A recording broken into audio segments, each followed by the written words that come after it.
अगर आप भी घंटों इंटरनेट पर अपना समय बिताते हैं तो आपको लैपटॉप या स्मार्टफोन पर होने वाले साइबर हमलों से चौकन्ना रहने की जरूरत है, क्योंकि गूगल ने दुनिया में होने वाले रैंसमवेयर अटैक पर एक रिपोर्ट जारी की है। इसमें दावा किया गया है कि भारत धीरे धीरे रैंसमवेयर अटैक का गढ़ बनता जा रहा है। क्या होता है रैंसमवेयर अटैक? भारत में इस अटैक के मामले क्यों बढ़ते जा रहे हैं और इससे आप कैसे बच सकते हैं? आज नोदिस के इस वीडियो में हम आपको इन सभी सवालों का एक एक कर जवाब देंगे। आप बस बने रहिए हमारे साथ। सबसे पहले आपको बताते हैं कि इस रिपोर्ट में क्या कहा गया है और भारत के अलावा और कौन कौन से देश रैंसमवेयर अटैक से सबसे ज्यादा प्रभावित हैं। रिपोर्ट में क्या खुलासा हुआ?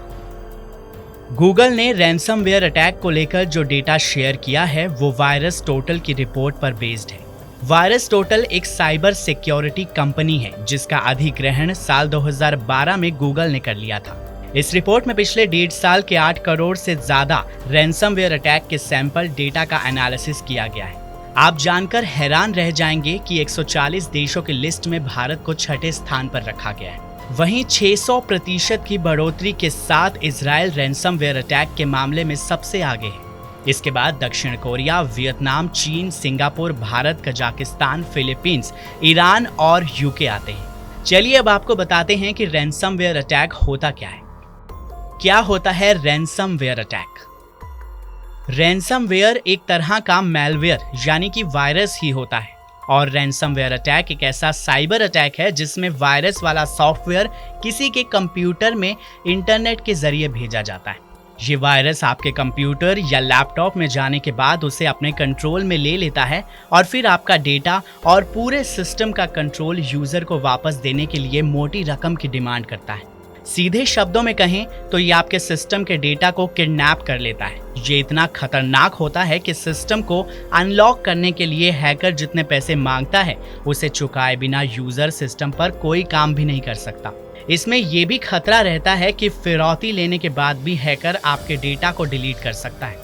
कैसे किया जाता है रैंसमवेयर अटैक?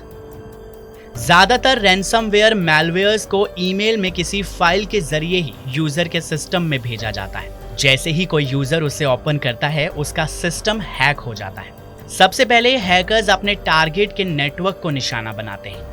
इसके बाद डार्क वेब या फिर दूसरे जालसाजी से हैकर पासवर्ड का पता लगा लेते हैं, जिसके बाद वो आपके डेटा को चोरी कर लेते हैं। डार्क वेब इंटरनेट का वो हिस्सा है जिसके बारे में किसी को भी नहीं पता। कोई भी सर्च इंजन आपको इंटरनेट के बारे में सिर्फ 4% ही बता पाते हैं, लेकिन बाकी के 96% वेब के बारे में हमें सच में कुछ भी नहीं पता और ये एक आम इंसान के पहुंच से भी परे होता है। अब आपको बताते हैं कि इन हमलों से आखिर बचा कैसे जा सकता है। रैंसमवेयर अटैक से कैसे बचें? हालांकि ये एक खतरनाक वायरस है, लेकिन फिर भी कुछ सावधानियां बरत कर आप इससे बच सकते हैं।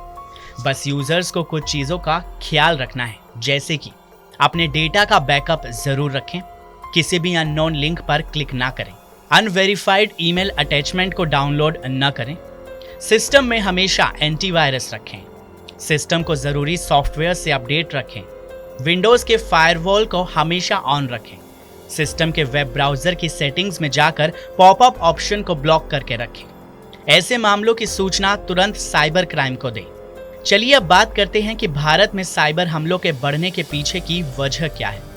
भारत में क्यों बढ़ते जा रहे हैं रैंसमवेयर अटैक? भारत में रैंसमवेयर अटैक बढ़ने की सबसे बड़ी वजह डिजिटलाइजेशन है। पिछले काफी समय से भारत में कैशलेस ट्रांजैक्शन बढ़ी है और यही कारण है कि यहाँ रैंसमवेयर अटैक के केसेस में भी बढ़ोतरी देखने को मिली है। वहीं देश में अटैक बढ़ने का एक दूसरा कारण सस्ती कीमत में डेटा और इंटरनेट का मिलना भी है, क्योंकि सस्ते डेटा प्लान्स के आने के बाद से ही ज्यादा से ज्यादा लोग इंटरनेट से जुड़ने लगे हैं। हमारी इस रिपोर्ट पर क्या है आपकी राय? कमेंट सेक्शन में हमें लिखकर जरूर बताएं। इस वीडियो को लाइक करें, शेयर करें, साथ ही देश और दुनिया की तमाम खबरों को आसान भाषा में समझने के लिए सब्सक्राइब करें हमारा YouTube चैनल नोदिस।